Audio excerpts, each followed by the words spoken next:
৭১ বাংলাদেশের স্বাধীনতা মানচিত্র এবং ভূমি দিয়েছে। ২৪ বাংলাদেশের আধিপত্যবাদের কবল থেকে বাংলাদেশকে মুক্ত করেছে। একটি অপরটির পরিপূরক।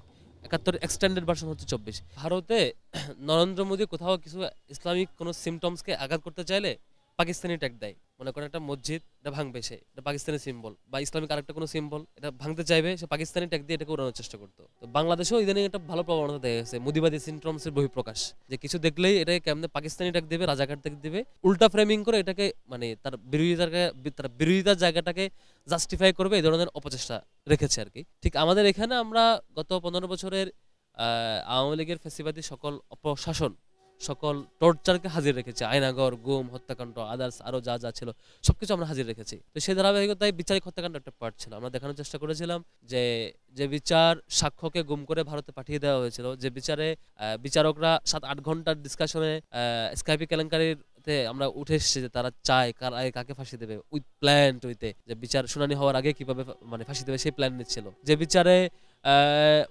আমাদের আইনজীবীকে সরি অভিযুক্ত ব্যক্তির অ্যাপয়েন্টেড আইনজীবীকে গুম করে আয়নাঘরে নিয়ে যাওয়া হয়েছে, সুস্পষ্ট বিচারিক হত্যাকাণ্ড, যার ব্যাপারে জাতীয় ঐক্যমত্য ছিল, যে বড় বড় সকল পার্টি এবং এনজিও, বড় বড় লিগ্যাল ফার্ম, ইন্টারন্যাশনাল প্রতিষ্ঠান সবাই বলছে এটা বিচারিক হত্যাকাণ্ড হয়েছে। সেই জায়গাটাকে আমি বিচারিক হত্যাকাণ্ডের জায়গা থেকে দেখিয়েছি।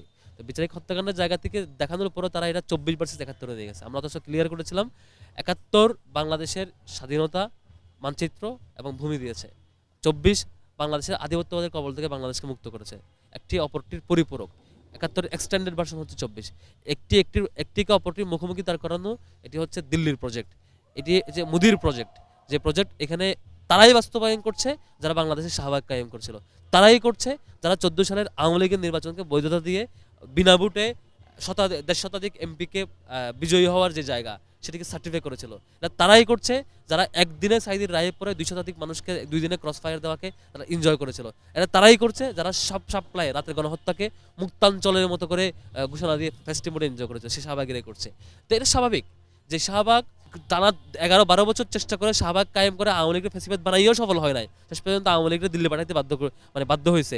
সেই শাহবাগ এখন অসহায় অবস্থায় আছে। সেই শাহবাগ এখানে তাদের তাদের তাদের সন্ত্রাসের, তাদের অপকাজের ডকুমেন্টেশন হলো বিচারিক হত্যাকাণ্ড, তারা সহ্য করবে না, এটা খুবই স্বাভাবিক।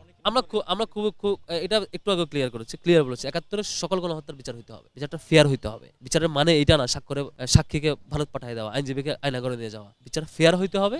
এবং এটা যারা বলছে, যারা অভিযুক্ত, তারাই তো শাসনে ছিল। আওয়ামী লীগ শাসন করছে, বিএনপি শাসন করছে, বামরা এমপি মন্ত্রী হয়েছে, ছাত্র ইউনিয়ন বড় বড় না, তারা বড় বড় জায়গায় একসময় জায়গায় গেছে, তারা বিচারের লিগ্যাল জায়গায় যায় না। তো আপনি ইনসাফ করেন, কোর্টে আসেন, বিচার করেন।